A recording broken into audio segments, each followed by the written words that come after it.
Like giant exclamation marks, skyscrapers punctuate the story of our urban development. People always want to reach. There's something heavenly about it, and people have wanted to race for height forever. Developed by the pioneers of architecture in the late 19th century. They were, at the time, the equivalent of our going to the moon. These magnificently designed tower giants urbanized some of the greatest cities in the world. It's about defying gravity and leaving a sign of humanity. From Chicago to London, from Tokyo to Dubai, skyscrapers have and continue to define our contemporary way of life.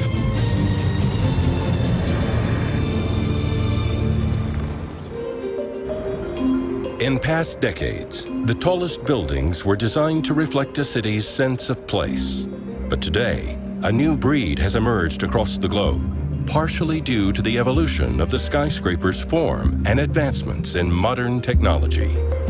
If you'd predicted tall buildings of significant height and quantity 30 years ago, you'd have said three things with certainty.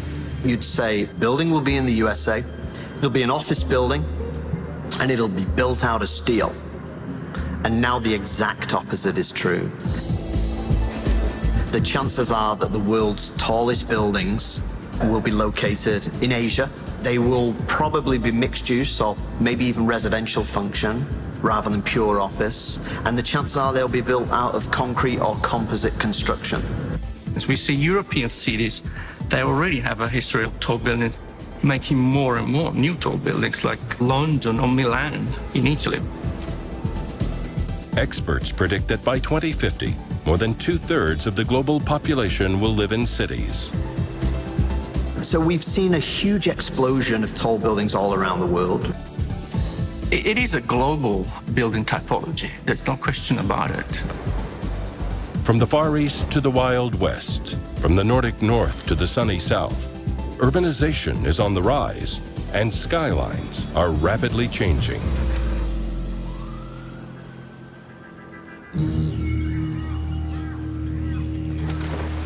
In Australia, residents in larger cities are opting for a more affordable apartment-based lifestyle. A surprising change in such a large country.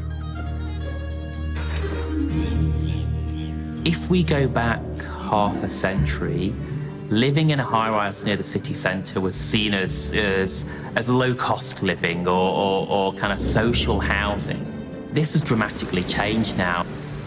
Australia, like many countries, is experiencing a dramatic population boom. So we are looking at mid-rise and a high-rise residential as an important part of the future city to generate density, to generate activity.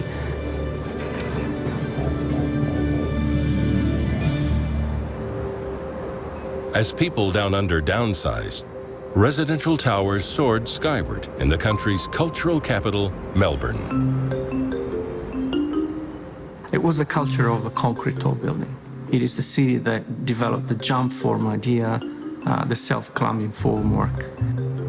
Upon its completion in 2006, Eureka Tower was the tallest residential building in the world, with 556 apartments, a restaurant, and state-of-the-art observation deck. It was the first building that was so slender to require a liquid mass damper at the top in order to stabilize it. So that's the tuned liquid damper is usually you put some liquid, maybe it could be a water tank or something like that, okay, on the top, so that if there is a storm, high wind or something, the sloshing of the water back and forth creates the same effect, when the building moves. So when the building wants to go this way, the big mass wants to hold back because of its inertia. Measuring in at 975 feet tall, Eureka became a hotspot to take in an uninterrupted view of the city.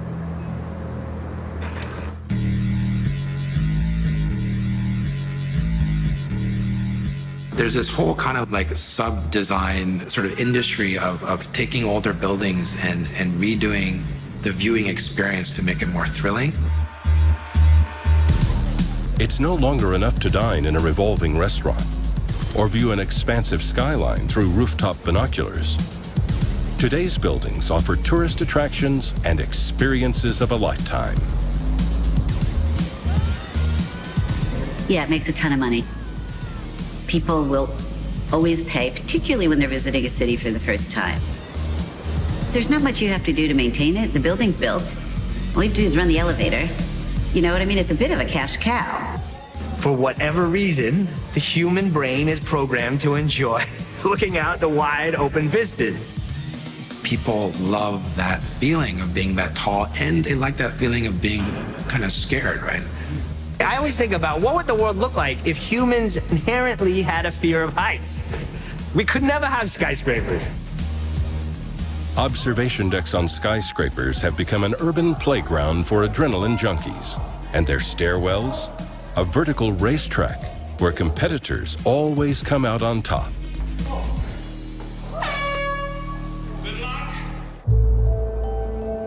There's no denying that with each passing decade, skyscrapers continue to evolve in function and form.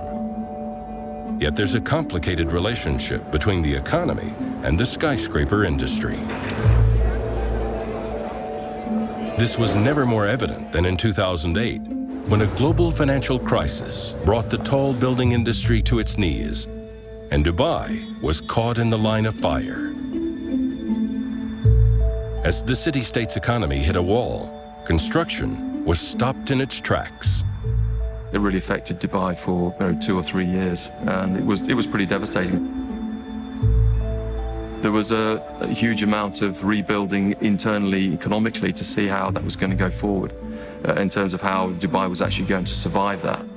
So we did see a kind of not a pause, but we saw a leveling out of what was being developed for a number of years. State-led development, political stability, and strategic marketing helped Dubai turn its economic status around. But the same cannot be said for other design projects underway in America, most notably the Chicago Spire, which had to abruptly stop construction due to a lack of cash flow. But there were a few success stories out of Chicago during the recession, including the lakeside stunner Aqua, architect Jeannie Gang's 82-story mixed-use vertical village. The Aqua Tower, designed by Studio Gang, is one of the most interesting tall buildings in Chicago, in my opinion. From afar, it looks like a simple rectilinear box, but as you get closer, you start to see where the innovation comes in the tower, and that's from its undulating balconies. These seem random, but there's actually a lot of intelligence behind where these balconies protrude. Its unconventional design wouldn't be possible without its creative use of modern technology. The use of computer parametric modeling was used, such that the balconies are designed to protrude outwards where the views are greatest between buildings as kind of strategic views, and are pulled in where there's no need for views or where there's no need for shading. What you end up with is a complexity, a parametric kind of topography on the building that looks random, it looks fascinating, it looks innovative, but that it really talks to its context in an abstract kind of way. To comply with Chicago's building code, a quarter of the site needed to feature open green space. But Gang doubled that, convincing her corporate clients to put people before profit. With the rise of residential buildings like the Aqua Tower, it was becoming apparent that in order to stay in the skyscraper game, developers would not only need to cater to their investors, but also to the needs of their potential new residents.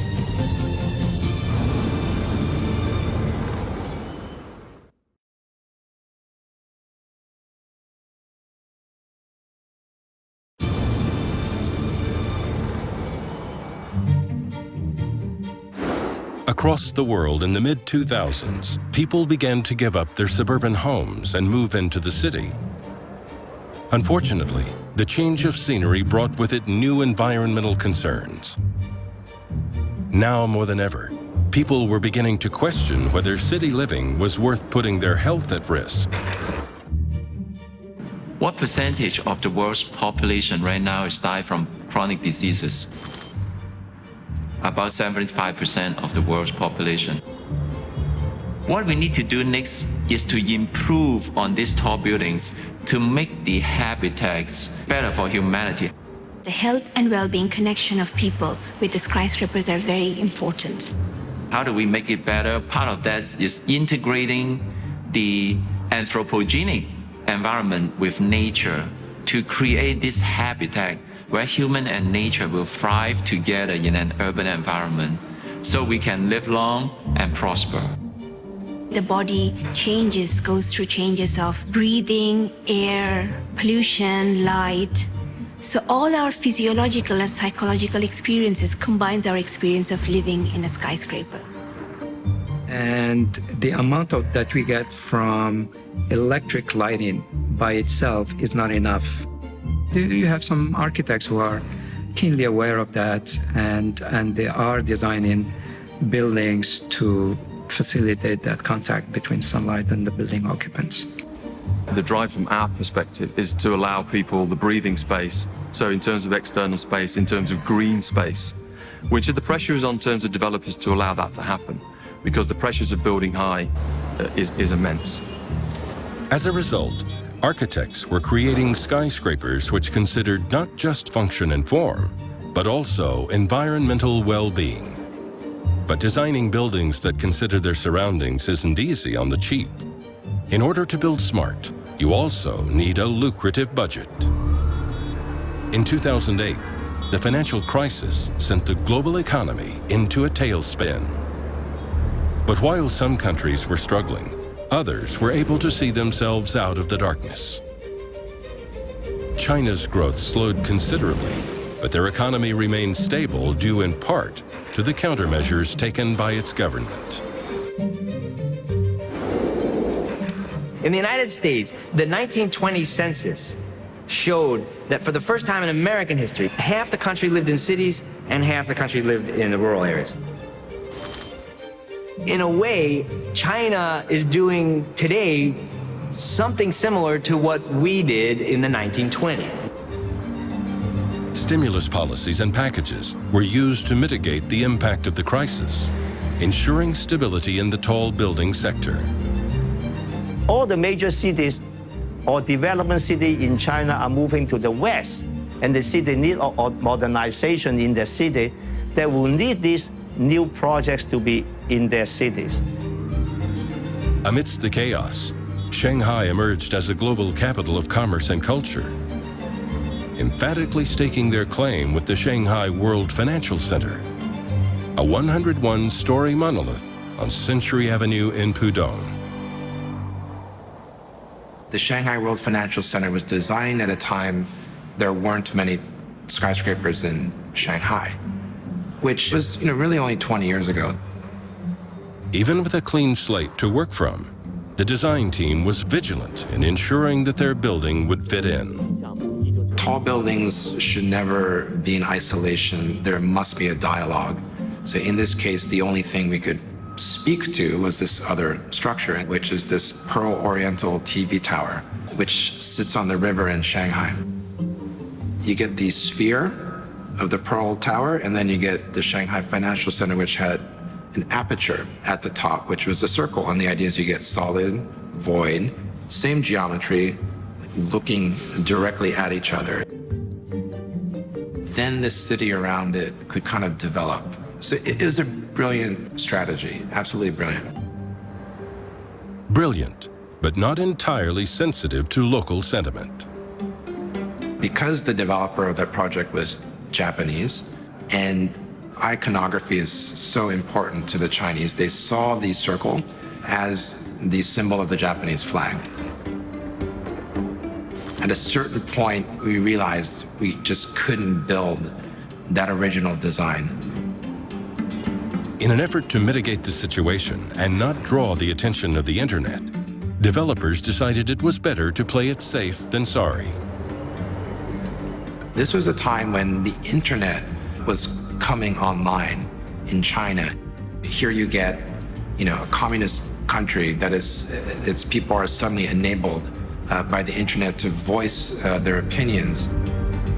In this case, the government, the developer, the architect had to respond to that voice.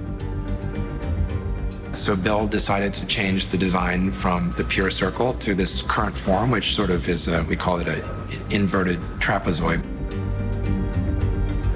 That dialogue with the Pearl Tower is still there. So you still get the idea that this building is looking somewhere, which I find fantastic. The building was named the best skyscraper of the year by the Council of Tall Buildings and Urban Habitat, an international group of architects and engineers who praised the center not only for its simplicity of form, but also its innovative structural design. Steel trusses were used to counter typhoon winds and earthquakes, while the columns of the megastructure were a mix of structural steel and reinforced concrete. So a composite building is one that incorporates structural steel and concrete into one structural member, whether it's a beam or a column. And you get the benefits of one and the benefits of the other married together to give you typically smaller intrusions into floor plates. Concrete is very good in compression. Steel is very good both in compression and tension. When you put these two together, then you can create structural members that are very efficient in terms of strength and in terms of stiffness. The other great thing that Shanghai Financial Center did was to create spaces in and around the void, which is a huge breakthrough. So you sense this space, right? You are in the building and you see other parts of the building. It triggered something in me to think that the future of buildings has to be something about creating and carving out, these spaces in the air so that we can see each other in and around this space, right? So the building can become a community. With more and more residential skyscrapers popping up in Shanghai and across the globe, the next challenge for designers was to bring a sense of community to their cities by merging life and work into one building.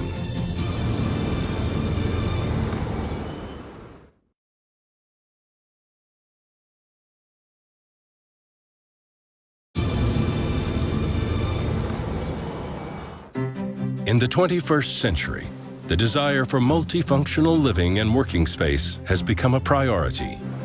Ironically, these two concepts have not always been synonymous with city living. The same could be said about new college campuses known as vertical universities, an emerging phenomena in overcrowded cities like Tokyo. Home to more than 35 million people, the neon-lit capital of Japan is one of the largest and busiest metropolises on Earth. When we think of colleges, universities and schools, we think of courtyards, quads. These are typically outdoor spaces or large horizontal spaces. The site for Mode Gakuen was anything but.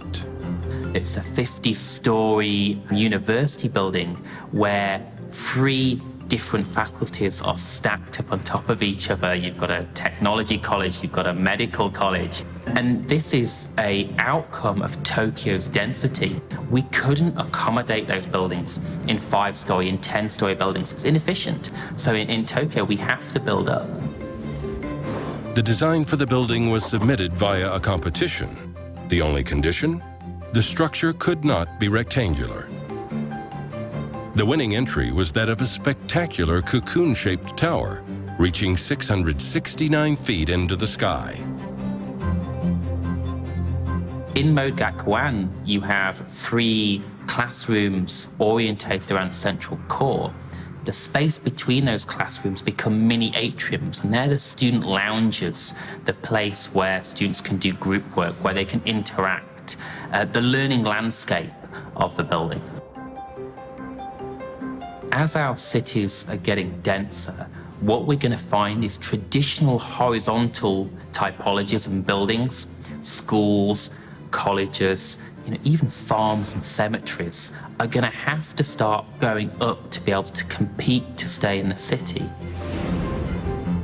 Of all the cities compelled to adopt this vertical lifestyle, few have done it with as much flair as Singapore. the little island that could.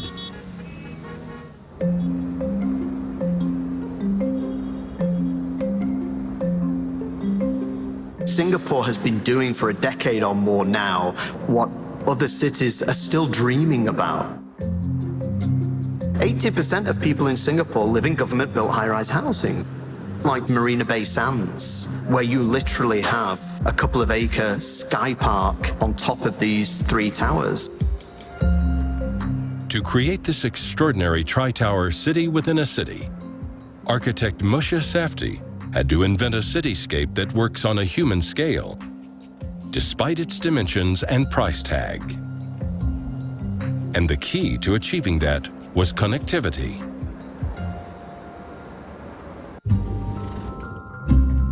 Inspired by the layout of great ancient cities, Safdie's design reinvents the pedestrian walkway as a center of civic life. It's about bringing that ground floor up into the sky. It's about creating urban habitat in the sky. Not restricted by a single tower, but actually the entire floor plate between 1, 2, 3, 4, 5 towers and in between. The idea of a series of tall buildings bound together by a podium structure with a kind of connection to the High Line, a landscape terrace with a series of structures like the culture shed and the vessel that are meant to sort of create a sense of urbanity, albeit at a higher level. But they are really sort of not just these lone buildings. They're actually starting to work together.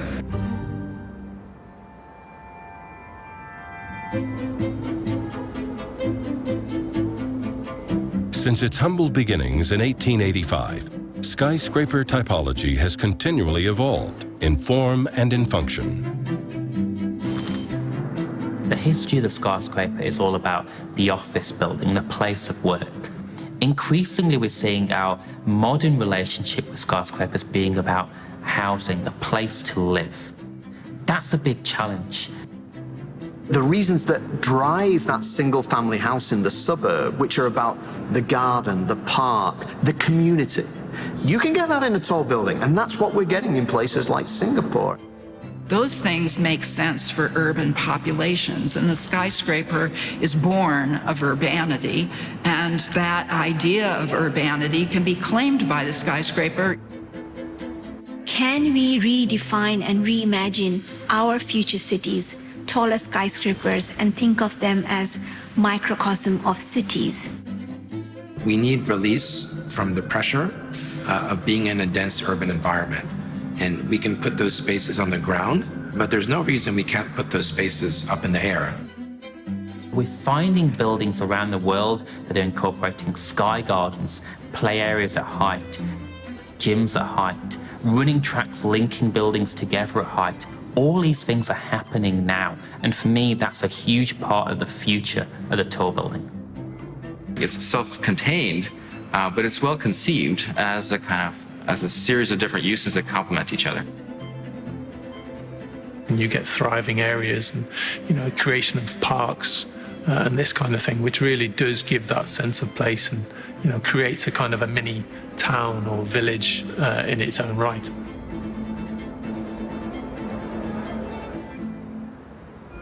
The success of high-density cities, now and into the future, depends largely on their livability and sustainability. And an important component of this is easy access to public transportation. And anyone that says that a tall building is a sustainable typology is mistaken. They're not. As a standalone building, they are not more sustainable than a low-rise building. Where they can be sustainable is when they make use of existing infrastructure. Hong Kong does this really well. I think we admire Hong Kong because of its density, but also its energy efficiency. It's the most fuel-efficient sort of city in the world because everyone takes the metro. And so the kind of proximity of the skyscraper to the rail network enables that density to work without the congestion of cars. Connectivity was a major consideration for the designers of the International Commerce Center, the tallest building in Hong Kong. The 118-story mixed-use tower rises above a cluster of similar, yet significantly smaller structural giants, closing in on the retail and entertainment district of Union Square. The nodes on this transport system, that's where the dense development takes place, and that's where the values are as well. In other words, the goal to a mixed-use space is to minimize your footprint and maximize both your structure and your connectivity to the rest of the city. Mass transit and walkable neighborhoods and high degree of amenities and open space for the sunshine. These are the urban values that the skyscraper can facilitate. Though certain environmental and economic factors are key to creating a quality high-rise, perhaps the most significant is the shape of the building itself, which in turn undeniably shapes our culture.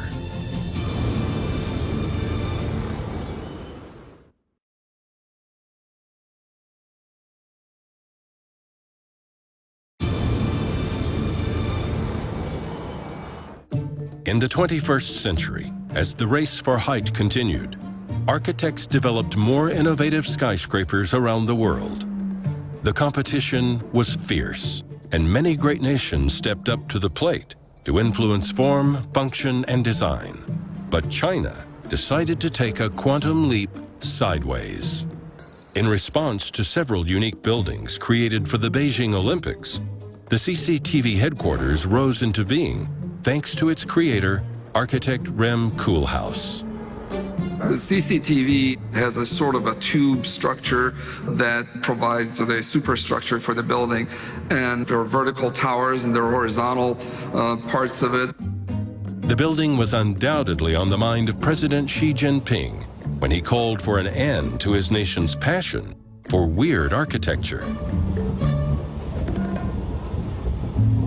But others have praised the originality and functionality of Koolhaas's remarkable design. If you go up and down, that's sort of not creative. But if you sort of go up and over and come down and up and over and you're continuously looping, Winston Churchill said, first we shape the buildings and then the buildings shape us. And so architects like to say that architecture has the capacity to sort of form society, to form culture, to sort of shape individuals and the way they behave. You are always shaping and changing people's experiences when you're inside them, because you get to play with three-dimensional space. And so as designers, that's what we're really, really interested in. The daring building is made up of two towers that lean in towards each other, connected at the top and bottom by sharply angled bridges. It would have been extremely difficult, if not almost impossible, to do a design of a structure like that years ago without the computer technology.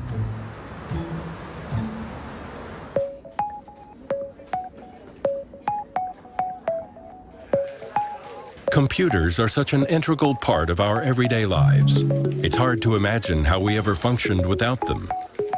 They have completely revolutionized the workplace and unleashed an unprecedented sense of freedom among those responsible for building toward the sky. Computer technology also allows us to generate architectural forms that are very unique and very monumental, very artistic, that we couldn't do before. We can very quickly define very accurately very complex shapes and forms, and we can communicate them between the architect and the engineer. 30 years ago, extraordinary. We were drawing with pens on mylar film. 10 years back, we're doing two-dimensional drawings and measuring stuff. Now everything is done in 3D, so the structural system, the pipes, all the pipes and ducts and wires and everything else. And where the door frames are and where the walls are and where the glass hits, all of that now is done holistically. Technology has changed how we design. It's changed the pace that we design. It's changed our ability to investigate design. So in that regard, we've kind of leapfrogged the stages that we had before to develop things faster. Now, unfortunately, you do things faster and then somebody else wants it even faster.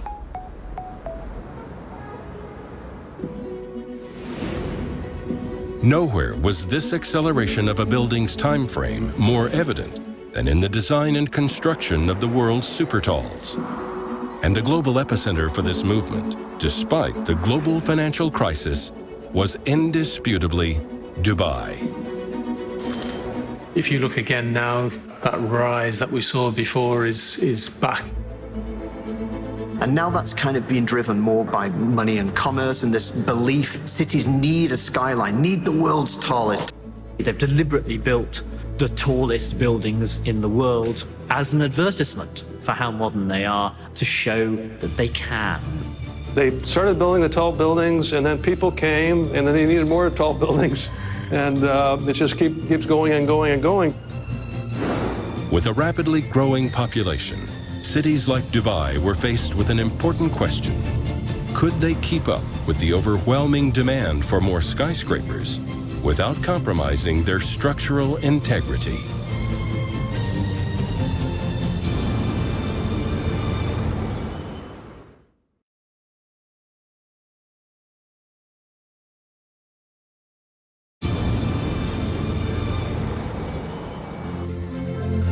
Although Dubai surely had their eye on the sky, it would soon become apparent that the road to success would not be easy. Where Dubai was at that time in terms of the sort of the adrenaline rush to advance the city itself, that feeling of part of that drive and ambition was pretty phenomenal. The Middle East is a field of dreams for entrepreneurs, engineers, and architects alike, all seduced by the provocative premise, if you build it, they will come.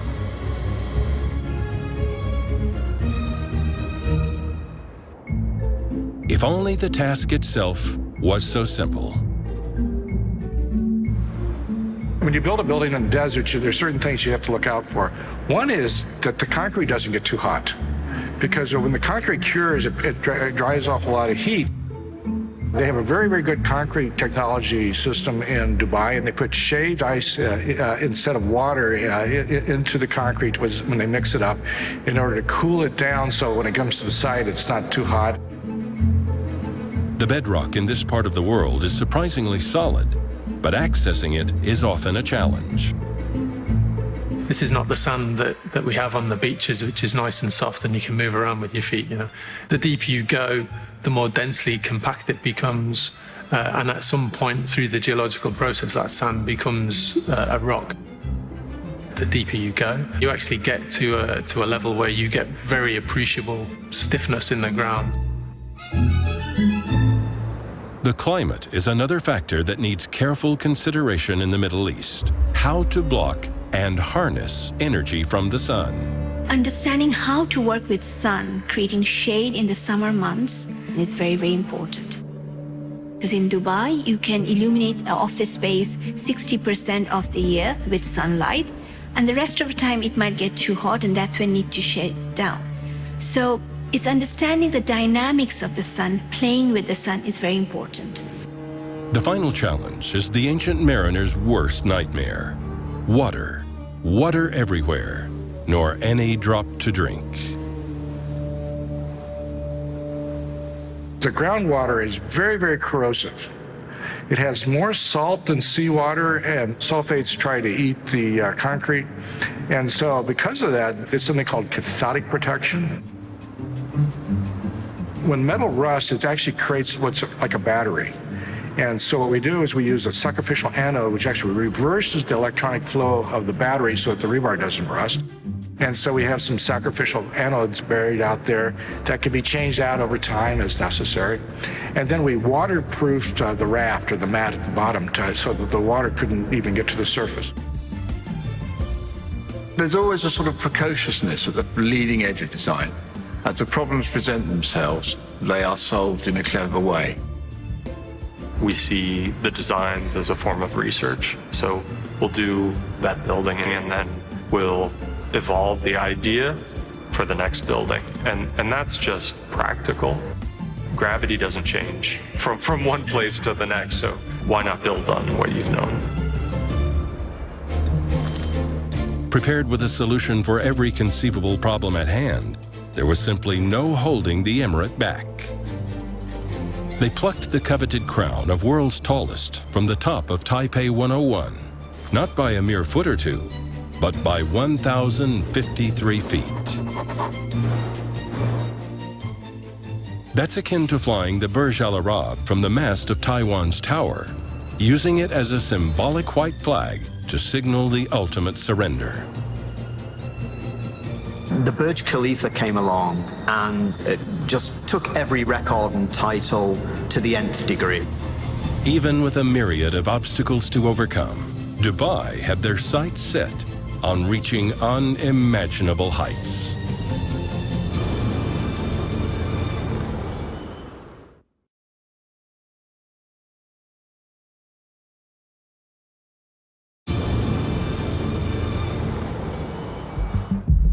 Just years after a near catastrophic market plunge, Dubai was ready to prove once and for all that they had what it takes to lead the race to the sky. And once completed, the megatall Burj Khalifa helped them do just that. It took the world's most experienced team to build the world's tallest structure, led by architectural firm Skidmore, Owings & Merrill, and their structural and civil engineering partner, William Baker. We'd won the competition with an idea kind of based on the Tower Palace 3, but I wanted to immediately go into the wind tunnel to see how it behaved. And the data came back and it behaved very badly. As an engineer, or anyone in life, when things go bad, the one thing to do is not panic. To make the Burj Khalifa, we actually had to invent a new structural system. We called it a buttressed core. So to keep the building twisting, you want to make an axle in it, something, a torsion box. And so the concrete walls around the central elevators and stairs forms this axle that goes all the way up the building and keeps the building very stiff so it doesn't twist. But in itself, it's too slender to go such great heights. So down each of the wings, we have a series of walls going down the corridor, but then cross walls like the flanges of an I-beam between the demising walls, between the units, so that they buttress the central core. So we call it a buttress core. The core, which takes care of the twist and the central axle of the building, and then the buttresses, the three buttresses that keep it from moving, just like the buttresses of a cathedral. Reaching out is key to providing more stability for the building. And so those buttresses support the core up to a certain height and give it more strength and stability that you need. Gone were the days when a building was made taller by the addition of a few stories. This was the architectural equivalent of going to the moon, and making such a giant leap forward required a complete rethink at every stage in the tall building process. Because the building was so tall, you actually go through different climates. Because the building was under construction, we would go up on the outside of the building, and when you got up to 160 floors, the temperature would drop, the humidity would drop, the air would be more clear, there'd be a nice breeze, and you actually go through a climate change. The Burj Khalifa cleverly draws in the cooler, less humid air at high altitude through the top of the structure to ventilate the whole building. It also features one of the largest condensation recovery systems in the world. And on certain days, under certain conditions, it casts a shadow on top of the clouds.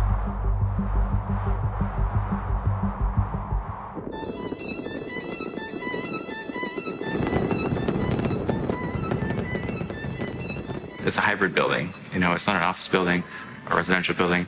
It's the tallest office building in the world with the tallest residential building in the world with a mosque. So you stack those things up and you get something quite remarkable. You start realizing what a megatall is and just how substantially larger that is, that it's almost two Willis Towers stacked on top of each other. So the idea that we have come so far so fast is really interesting. It's entirely aspirational. That is a project that was really sort of saying, we want to make a mark here, we want to differentiate ourselves, we want to claim a certain title. When the Burj Khalifa opened in 2010, Dubai was in the middle of a real estate slump.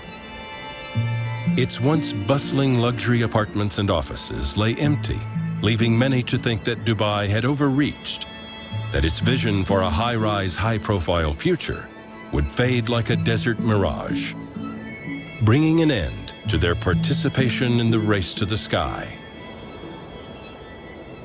One of my favorite phrases is, evolution's not going anywhere and it's never going to get there. That's where there's a sort of aspiration to have a bigger building than the family member down the road. And that just goes on, but it doesn't go anywhere.